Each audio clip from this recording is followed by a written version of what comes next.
Like and subscribe and click the bell icon to get new video updates.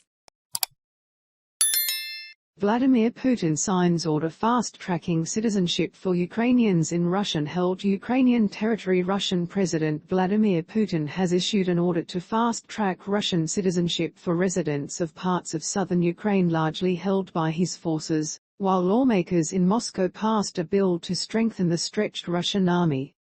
Fast-track citizenship would apply to residents of the Kherson and Zaporizhzhia regions, which could allow Russia to strengthen its hold on territory. Mr. Putin's decree, which will apply to the Kherson and Zaporizhzhia regions, could allow Russia to strengthen its hold on territory that lies between eastern Ukraine, where Moscow-backed separatists occupy some areas, and the Crimean Peninsula, which Russia seized in 2014. The Russian army is engaged in an intense battle for Ukraine's eastern industrial heartland, known as the Donbas.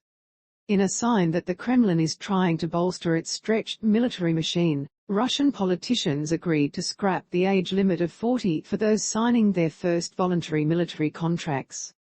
A description of the bill on the Russian parliament's website indicates older recruits will be allowed to operate precision weapons or serve in engineering or medical positions.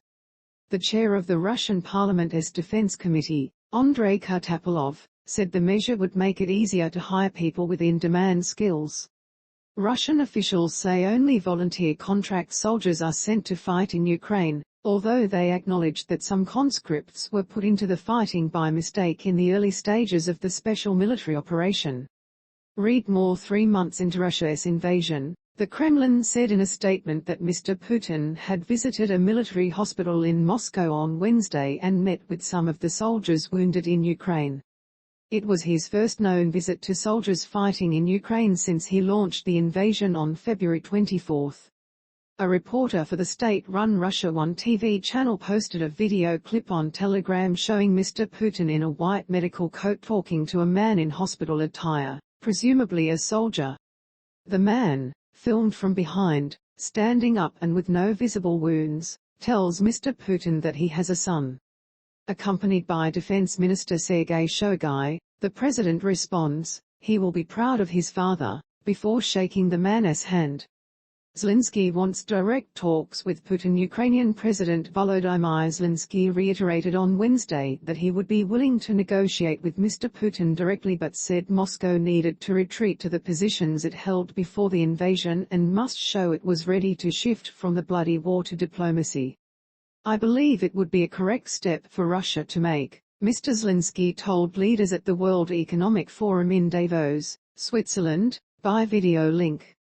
He also said Ukraine wanted to drive Russian troops out of all captured areas.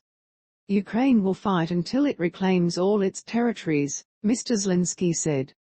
"It is about our independence and our sovereignty." Read more. In his nightly address to the nation, Mr. Zelensky strongly rebuffed those in the West who suggested Ukraine cede control of areas occupied by Russian troops for the sake of reaching a peace agreement. He said that those great geopoliticians, who suggested this, were disregarding the interests of ordinary Ukrainians, the millions of those who actually live on the territory that they propose exchanging for an illusion of peace. "We always have to think of the people and remember that values are not just words," he said. Mr. Zelensky compared those who argued for giving Russia a piece of Ukraine to those who in 1938 agreed to cede territory to Hitler in the hope of preventing World War II.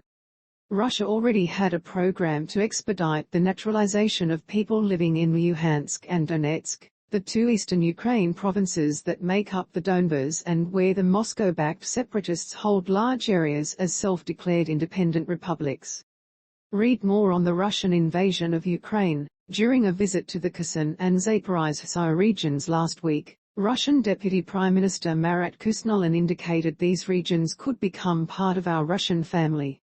A Russia-installed official in the Kherson region has predicted the area would become part of Russia. An official in Zaporizhzhia said on Wednesday that the region's pro-Kremlin administration would seek that as well. Melitopol, the Zaporizhzhia region's second-largest city, plans to start issuing Russian passports in the near future, said the Russia-installed acting mayor, Galina Danilchenko. Ukrainian troops facing fierce attack in the east attending the Davos Forum in person. Ukrainian Foreign Minister Dmytro Kuleba called for friendly countries, particularly the United States, to provide Ukraine with multiple rocket launching systems so it could try to recapture lost territory. Every day of someone sitting in